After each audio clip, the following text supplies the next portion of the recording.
नरेंद्र मोदी ने काला जादू वाले बयान से विपक्ष पर तंज कसा है। प्रधानमंत्री मोदी ने कहा कि हमारे देश में कुछ लोग नकारात्मकता के भंवर में फंसे हैं। 5 अगस्त को कैसे काला जादू फैलाने की कोशिश की गई। ये लोग सोचते हैं कि काले कपड़े पहनकर उनकी निराशा और हताशा का काल खत्म हो जाएगा।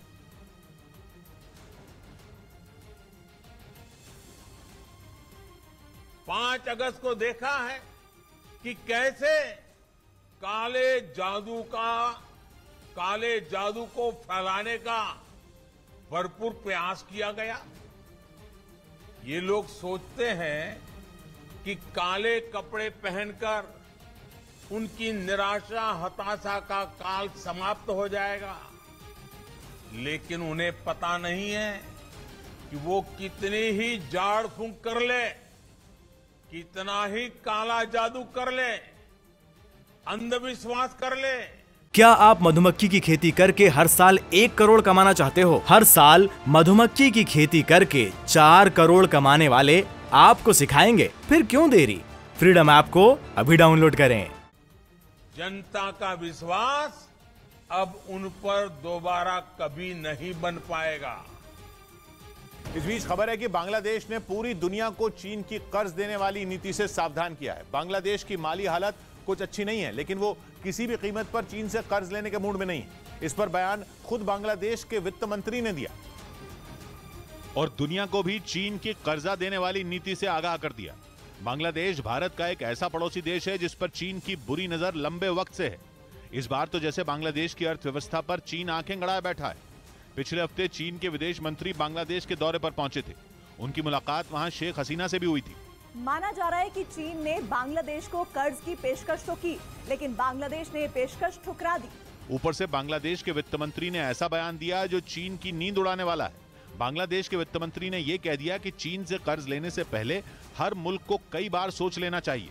मतलब साफ है कि कई देशों को कर्ज के जाल में फंसा चुके चीन का भेद अब खुल चुका है। छोटे पड़ोसी देशों को बड़े सपने दिखाने का उसका खेल अब पुराना हो चुका है।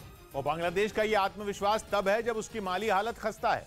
आर्थिक संकट से उबरने के लिए वो हर तरफ हाथ पैर मार रहा है और उसे किसी बड़े आर्थिक पैकेज या कर्ज की इस वक्त सख्त जरूरत है। लेकिन ऐसे वक्त में भी उसने चीन के कर्ज से तौबा करने का फैसला किया। IMF से कर्ज मांगने वाले एशिया के देशों में बांग्लादेश का नाम कुछ दिन पहले ही शामिल हुआ। दुनिया भर में कच्चे तेल की बढ़ी कीमतों का बांग्लादेश की अर्थव्यवस्था पर भी बुरा असर हुआ है। वहां भी महंगाई आसमान छू रही है और विदेशी मुद्रा भंडार तेजी से कम हो रहा है। खबर है कि IMF के अलावा 4 ऐसी संस्थाएं हैं जिनसे बांग्लादेश ने कर्ज मांगा हुआ है, जिनमें वर्ल्ड बैंक और एशियन डेवलपमेंट बैंक शामिल हैं। सभी संस्थाओं से $4 बिलियन यानी भारतीय रुपयों में करीब 32,000 करोड़ का कर्ज मांगा गया। एशियन इंफ्रास्ट्रक्चर इन्वेस्टमेंट बैंक और जापान इंटरनेशनल कोऑपरेशन एजेंसी से भी बांग्लादेश ने इतना ही कर्ज मांगा है। मतलब यह कि इतनी सारी संस्थाओं से भारी भरकम कर्ज मांग रहा बांग्लादेश इस वक्त संकट में है। उसे कर्ज की बुरी तरह से जरूरत है, लेकिन वो चीन से तौबा करना चाहता है। समझना यह भी जरूरी है कि बांग्लादेश में भी चीन का बॉर्डर रोड इनिशिएटिव प्रोजेक्ट काफी वक्त से चल रहा है। यह भी ऐसा प्रोजेक्ट है जो कहने को तो सड़कों का जाल बिछाने की योजना है, लेकिन असल में चीन का एक षड्यंत्र है। सड़क बनाने का पूरा खर्च चीन नहीं उठाता, बल्कि उस देश से भी लेता है जहां वो सड़क बनाता है। इसी प्रोजेक्ट की वजह से बांग्लादेश भी चीन का कर्जदार है। बांग्लादेश पर $4 बिलियन यानी करीब 32,000 करोड़ रुपए का कर्ज है। इसके बावजूद चीन और कर्ज लेने के लिए बांग्लादेश पर दबाव बना रहा है। इसीलिए चीन की ये चाल बांग्लादेश को खटकने लगी है। ऊपर से श्रीलंका का जो हाल हुआ वो पूरी दुनिया के लिए किसी मिसाल से कम नहीं। बांग्लादेश को भी लगता है कि श्रीलंका में पैदा हुए संकट की बड़ी वजह चीन की कर्ज वाली नीति ही बनी, जिसने धीरे धीरे श्रीलंका की अर्थव्यवस्था को दीमक की तरह खा लिया। बांग्लादेश के वित्त मंत्री ने तो साफ कहा कि चीन जानबूझकर बिना सोचे समझे ही कर्ज मंजूर करता है। ऐसे प्रोजेक्ट के लिए भी लोन देता है जिनके कामयाब होने की उम्मीद न के बराबर हो। चीन ऐसा इसलिए करता है ताकि कर्ज देकर उस मुल्क की मुसीबत बढ़ाई जा सके। श्रीलंका के हम्बनटोटा पोर्ट समेत ऐसे कई प्रोजेक्ट हैं जिन पर चीन ने बेहिसाब कर्ज दिया था। लेकिन जब पूरा श्रीलंका त्राहिमाम कर रहा था, उस वक्त चीन केवल तमाशबीन बना हुआ था। उस वक्त भी श्रीलंका की मदद के लिए भारत ने ही हाथ बढ़ाया था।